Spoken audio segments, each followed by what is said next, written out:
ఇవాళ శాంతియుతంగా ధర్నా చేస్తున్నటువంటి మమ్మల్ని అనవసరంగా పోలీసులు వాళ్ళ బలప్రయోగం చేసి మరి మమ్మల్ని అందరూ కూడా అరెస్ట్ చేయడం చాలా అన్యాయం.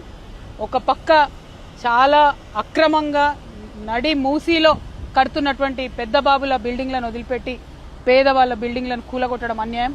బీఆర్ఎస్ ప్రభుత్వం ఇచ్చినటువంటి ఆ పర్మిషన్ను కాంగ్రెస్ కొనసాగిస్తుంది.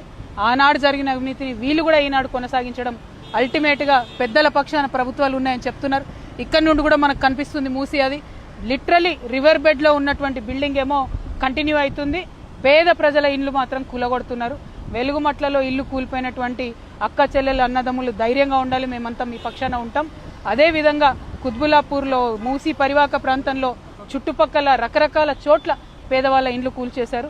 వాటన్నిటికీ కూడా మూల్యం చెల్లించుకోవాల్సి వస్తుంది ఈ ప్రభుత్వానికి. ఇది అన్యాయం, అక్రమం, దారుణం. మేం మాత్రం వదిలిపెట్టేది లేదు.